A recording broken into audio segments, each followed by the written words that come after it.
ఉన్న బంగారాన్ని విడిపించి ఆ రోజు ఆన్లైన్ రేటుకే మేము కొంటాం. Sharma gold company. నమస్కారం, సుమన్ టీవీకి స్వాగతం. ఈ జూలై మాసంలో నవగ్రహాల స్థితిగతులు ఏ రకంగా ఉన్నాయి, ద్వాదశ రాశుల వారికి ఎటువంటి ఫలితాలని అందిస్తున్నాయి, మరి ఎటువంటి పరిహారాన్ని పాటించుకోవాలి, ఈ విషయాన్ని తెలియజేసేందుకు మనతో పాటు ఉన్నారు ప్రముఖ ఆస్ట్రాలజిస్ట్, వేదిక వాస్తు నిపుణులు, శ్రీ విద్యా ఉపాసకురాలు శ్రీమతి జయప్రద గారు. అమ్మ నమస్కారం. నమస్తే అమ్మ, శ్రీమాత్రి నమః. అమ్మ, ఈ జూలై మాసంలో ద్వాదశ రాశుల వారికి ఏ రకంగా ఉండబోతుందో తెలియజేసే ముందు నవగ్రహాల స్థితిగతులు ఈ జూలై మాసంలో ఏ రకంగా ఉన్నాయో చెప్తారా? గోచార ఫలితాలు అనేది ఎప్పుడు కొన్ని ఏంటంటే మనకి వచ్చే శాతంలో 20% పనిచేస్తాయి. 100కి 100% పనిచేస్తే మన జన్మజాతకం. సో గోచార ఫలితాలు ఎప్పుడు తీసుకోవాలంటే జన్మజాతకం పూర్తిగా లేని వాళ్ళు గోచార ఫలితాలు తీసుకోవాలి. జన్మజాతకం ఉన్నవాళ్ళు గోచార ఫలితాలను ఎలా తీసుకోవాలి అంటే వాళ్ళకి ఇప్పుడు దశలు నడుస్తుంటే ఆ దశలో గోచారంలో నడిచే గ్రహాల వల్ల వచ్చే ఇబ్బందులు ఏమైనా ఉన్నాయా, ఈ దశకి ఆ దశకి రిలేట్ అవుతుందా, అయితే ఒకవేళ వచ్చే ఇబ్బందులు ఇవి ఇంపార్టెంట్ అనమాట. గురుదశ నడుస్తూ ఉంది. సో గురువు ఎక్కువ ఉన్నారు, మనకి వృషభంలో ఉన్నారు, గోచారంలో వృషభంలో గురువు ఉన్నాడు. వృషభంలో గురువు వాళ్ళ జాతకంలో ఎక్కడ ఆ స్థానం అది వాళ్ళకి ఏమైంది, సో వాళ్ళ జాతకంలో గురువు యోగిస్తున్నాడా, ఇబ్బంది పెడుతున్నాడా అనేది చెక్ చేసుకుంటే వృషభ రాశి వాళ్ళకి అందరికీ కూడా ఏంటంటే డబ్బులు టైట్ అవుతాయి, ఇబ్బంది పడుతూ ఉంటారు. సో డబ్బులు ఎంత వచ్చినా కొంతమంది నిలబడవు, కొంతమంది రావడం టైట్గా ఉంటాయి. సో ఇది జరుగుతున్న ప్రస్తుతం ఉన్న గోచార ఫలితాల్లో గురువు అక్కడ ఉండడం వల్ల, వృషభంలో ఉండడం వల్ల.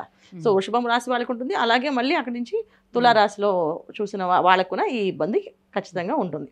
వృషభ రాశికి ప్లస్ తులారాశికి అధిపతి శుక్రుడు, ఆయన శుభ ఫలితాలు ఇచ్చే ప్లేస్ గురువు ఉండడం వల్ల గురువుకు శుభగ్రహమే, శుక్రుడు కూడా శుభగ్రహమే. శుభగ్రహాలు అయినప్పుడు కూడా ఈయన దైత్యులకి గురువు, ఈయన దేవతలకి గురువు. సో రెండు కొన యాంటీ కాంబినేషన్ అంటాం. 3వ నెంబర్ కింద గురువుని సూచిస్తే 6వ నెంబర్ కింద శుక్రుడిని సూచిస్తాం. సో ఎప్పుడైతే వృషభంలో ఉన్నారో ఆయన, వృషభ రాశి వాళ్ళకి మనీ సర్క్యులేషన్స్ టైట్గానే ఉంటాయి, అలాగే తులారాశి వాళ్ళకు కూడా మనీ వచ్చినట్టు ఖర్చయిపోతుంటాయి. తర్వాత వచ్చేసి శని భగవానుడు కుంభంలో ఉన్నాడు మనకి. సో కుంభం నుంచి ఆయన వక్రిస్తున్నాడు. ఈ జూన్ 30 నుంచి నవంబర్ 15 వరకు ఆయన వక్రస్థితిలో ఉన్నాడు ఆయన. సో వక్రస్థితిలో ఉండడం వల్ల దానివల్ల వచ్చే ఫలితాలు ఏంటి? ఓకే, సో 4 రాశుల వాళ్ళకి చాలా ఇబ్బందిగా ఉంటుంది, 4 రాశుల వాళ్ళకి కొంచెం ఉపశమనం కలుగుతుంది, మిగతా 4 రాశుల వాళ్ళకి హ్యాపీగా ఉండే అవకాశం ఉంది. తర్వాత వచ్చేసి మనకి రాహు వ్యయ స్థానంలో మీనంలో ఉన్నాడు. సో జనరల్గా మీన స్థానం అంటే ఏంటి మనకి? సో గురువు ఉండే స్థానం అది బృహస్పతి స్థానం. వ్యయ స్థానం అంటే మనకి పూజలు పునస్కారాలు, తర్వాత లైఫ్లో లగ్జరీస్ లైఫ్లో ఉందా లేదా, అసలు ఎలా లైఫ్ లీడ్ చేస్తాం, లాస్ట్ మనం ఎలా చనిపోతాం అనేది కూడా అది చూస్తారు. అక్కడైతే ఎప్పుడైతే రాహు వెళ్ళి ఉన్నదో ఇక్కడ ఏమవుతుంది, జనరల్గా భక్తి చేసే విషయాల్లో చాలామంది కాంప్రమైజ్ అయిపోయి ఇప్పుడు మడి కట్టుకొని చేయాలా, మడి కట్టుకొని చేసుకోకపోతే ఏమవుతుంది అనే లక్షణాల్లో మారిపోతుంటారు. ఓకే, ప్రదక్షిణాలు చేయాలి, మనసు ఉండాలి, మనసులో మా భగవంతుడు ఉండాలి, అలా ప్రార్థన చేయాలి, అంతేగాని మడి కట్టుకొని చేయాలని రూల్ ఏంటి అనే తత్వంలోకి వెళ్ళే అవకాశం ఉంది. ఇది గోచారంలో రాహు మీనంలో ఉండడం వల్ల. రాహు అలా మొత్తం ఇప్పుడు ఎప్పుడైతే గోచారంలో ఆయన 12th హౌస్లో ఉన్నాడో అన్ని రాశుల్లో కొంచెం ఈ ప్రభావం పడుతుంది. సో వాళ్ళ జన్మ జాతకంలో మీనరాశి మీన లగ్నం అయితే ఇంకొంచెం బద్ధకాన్ని ఇవ్వడము, ఒకవేళ చేసే వాళ్ళకి అనారోగ్య సమస్య రావడం, నాకు బద్ధకం లేదు నేను చాలా స్ట్రిక్ట్గా పొద్దున్నే లేచి చేస్తాను అన్న వాళ్ళకి అనారోగ్య సమస్య రావడం లేదు. ఇది కాకుండా ఇంకా రకమైన వ్యవహారాల్లో ఇబ్బందులు పడడం, ఉద్యోగాల్లో కానీ డబ్బు విషయంలో కానీ ఇది జరిగే అవకాశం రాహుది. సో గోచరంలో మీనంలో రాహు ఉండడం వల్ల. తర్వాత వచ్చేసి కేతు వచ్చేసి మీ కన్యలో ఉన్నాడు, అది జనరల్గా ఏంటంటే 6వ స్థానం కన్య. సో కన్యా రాశికి కేతు అనేది పవర్ఫుల్గా అంటే నెగిటివ్ రిజల్టే, పాజిటివ్ రిజల్ట్ అయితే ఇవ్వడు. సో ఎప్పుడైతే కేతు కన్యా రాశిలో పడ్డాడో ఆరోగ్య సమస్యలు ఎప్పుడైనా అంతే.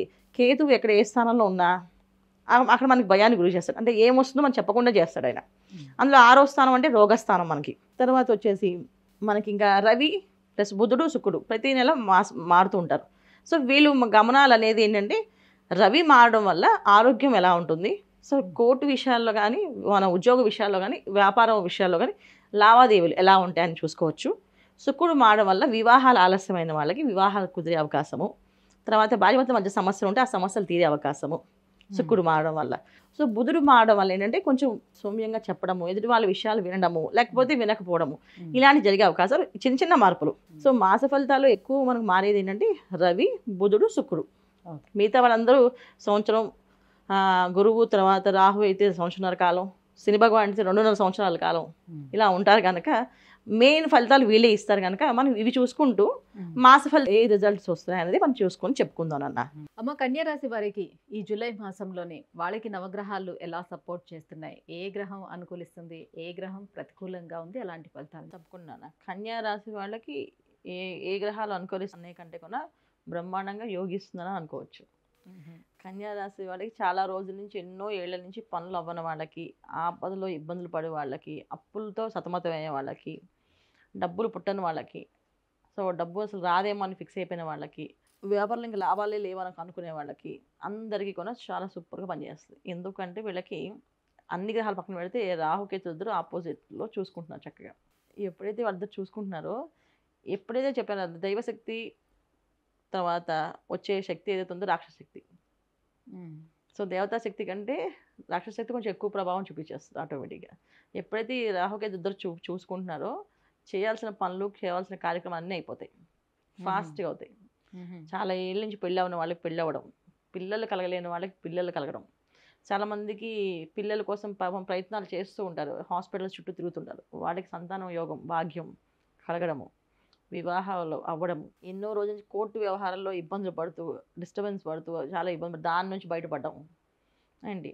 అప్పులకు డబ్బులు రాక చాలా ఇబ్బంది పడడం వల్ల డబ్బులు రావడం, ఒకేసారి రిలీజ్ అవ్వడం, అన్నీ అసలు బంపర్ ఆఫర్లు అంటే ఈ కన్యా రాశి వాళ్ళకి ఈ సంవత్సరం చాలా బాగుంది. అంటే ఈ నెల ఇంకా చాలా బాగుంది. సో ఈ నెలలో వీళ్ళకి అన్ని యోగాలు బాగున్నాయి. సో కన్యా రాశి వాళ్ళకి ఈ విషయం ఆ విషయం లేదన్న, అన్ని విషయాల్లో వీళ్ళకి యోగమే బాగుంది. వీళ్ళు చేసే పనులన్నిటికీ కూడా. సో వీళ్ళకి రాహుకేతు ఇద్దరు చూడడం, చూపులు ఉండడం వల్ల కన్యలో 6వ స్థానానికి కేతువు, 7వ స్థానంలో రాహు. సో ఇద్దరు ఉండడం వల్ల ఏంటంటే వ్యయ స్థానంలో ఎలాగైతే మీనంలో రాహు ఉన్నాడో ఇవ్వాల్సిన లైఫ్లో లగ్జరీస్, మీనంలో మనకి ఇచ్చేది ఏంటి, కంఫర్టబుల్ లైఫ్స్, లగ్జరీ లైఫ్, విదేశాల ప్రయాణం ఆటంకాలు ఇబ్బంది పడే వాళ్ళకు విదేశీ ప్రయాణం అవ్వడానికి, అన్ని విషయాలు విదేశాల్లో ఉద్యోగాల కోసం ఇబ్బంది పడే వాళ్ళకు కూడా ఉద్యోగాలు వచ్చే అవకాశం ఈ నెల వీళ్ళకి జరుగుతుంది. చక్కగా హ్యాపీగా అన్ని పనులు అవుతాయి. ఒక్క పని కాదు, చిన్న చిన్న ఇంట్లో ఉండే వాళ్ళు కూడా ఏదో ఒక వ్యాపారం చేద్దాం, ఏదో ఒక ఉద్యోగం చేద్దాం అంటే ఇంట్లో వాళ్ళు ఒప్పుకుంటారు. అది కూడా జరిగే అవకాశం ఈ కన్యా రాశి వాళ్ళకి పుష్కలంగా ఉంది. సో ఏదనుకుంటే అది జరిగిపోతుంది చక్కగా. సో ఈ కన్యా రాశి వాళ్ళకి ఈ సంవత్సరం అంటే చెప్పాలంటే ఈ సంవత్సరంలో వీళ్ళకి రాహుకేతు ఇద్దరు ఉండడం వల్ల, తర్వాత గురువు కొన వీళ్ళకి 9వ స్థానాధిపతి అవడం వల్ల, భాగ్యస్థానాధిపతి అవ్వడం వల్ల కొన్ని విషయాల్లో యోగించేస్తూ ఉంటాయి ఆటోమేటిక్గా. మామూలుగా ఉండదు, బ్రహ్మాండంగా ఉంటుంది. మరి ఇంత బ్రహ్మాండంగా ఉంది కదా, అయినప్పటికీ ఏమైనా పూజలు చేయించుకోవాల్సిన అవసరం ఉంటుందా? పరిహారాన్ని పాటించాలా? ఏ దైవాన్ని ఇంకా వీళ్ళు ఆరాధించుకోవాల్సి? తప్పకుండా నాన్న. కన్యా రాశి వాళ్ళకి జనరల్గా ఏంటంటే పూజ తర్వాత పనులు అనేది చాలా తక్కువ మంది భక్తులు. మేము బాగా భక్తిగా పూజ చేస్తానే వాళ్ళు మనం లెక్క పెట్టచ్చు. చాలా మంది కొంచెం బద్ధకస్తులు ఉంటారు. సో ఆ బద్ధకాన్ని వదిలేయాలి. ఎందుకంటే ఆ బద్ధకాన్ని వదిలేయడం వల్ల వీళ్ళకి మంచి పనులు అవే అవకాశం ఉంటుంది. సో మంచి కాలం నడిచినప్పుడు పనులు చేయించుకోవడంలో ముందు ఉండాలి. ఎర్లీ అవర్స్లో లేవడము, ఇవాళ ఏ పనులు చేయించుకోవాలి. చాలామంది కోర్టు వ్యవహారాల విషయాల్లో ఉంటాయి, మంచి మంచి ఐడియాస్ వచ్చి ఇలా ఐడియాస్ చేసి బయట రావడం, ఏ పూజ పునస్కారం అక్కడ అంటే వాళ్ళ జన్మజాతకంలో వాళ్ళు ఏ గ్రహాలు ఎక్కడ ఉన్నాయి, ఎలా ఉన్నాయి, ఏ దశ నడుస్తుందో చూసుకొని వాళ్ళకి ఆ శాంతి చేయించుకోవడం, ఆ పూజలు చేయించడం వల్ల పనులు అవుతాయి. ఇప్పుడు గోచారంలో వీళ్ళకి యోగం ఉంది, కానీ జన్మజాతకంలో కూడా యోగం ఉండాలి కదా. సో జన్మజాతకంలో కూడా యోగం ఎలా ఉంది చూసుకొని, జన్మజాతకంలో ఏమైనా గ్రహాలు ఇబ్బంది పెట్టే ఉంటే వాటికి ఉపశమనం జరిపించుకుంటే వీళ్ళు ఖచ్చితంగా జాక్పాట్ కొట్టినట్టు అవకాశం ఎక్కువగా ఉంటుంది. సో ఇవి కంపల్సరీ చేసుకోవడం వల్ల బాగుంటుంది. అది ఇది గోచార ఫలితాలు. జన్మజాతకం మళ్ళీ విడిగా ఉంటుంది కదా, జన్మజాతకంలో ఏమేమి ఉన్నాయో చూసుకోవాలి. సో భాగ్యస్థానంలో గురువు ఉన్నాడు కాబట్టి ఈ సమయంలో వాళ్ళకి గృహ నిర్మాణం పనులు లాంటివి చేపట్టుకోవచ్చా? వివాహ ప్రయత్నాలు అవన్నీ కూడా చేయొచ్చా? అసలు రాహుకేతులు ఉండడమే అన్నీ అవుతాయి. భాగ్యస్థానం గురువు ఉండడం వల్ల ఏంటంటే ఆటంకాలు ఏర్పడవు. ఇప్పుడు శుభగ్రహాలు శుభస్థానంలో ఉండి దురదృష్ట ఫలితాలు ఇవ్వరు. అంటే గురువు 9వ స్థానాధిపతి ఉన్నప్పటికీ కూడా ఏంటంటే గురువు కన్యా రాశి వాళ్ళకి యోగకారకుడు కాదు. సో కానీ ఫలితాలు ఇవ్వడంలో ఆపడైనా నెగిటివ్ ఫలితాలు ఇవ్వాలని అనుకోడు. సో ఫలితాలు వచ్చే ఫలితాలు ఆపడు.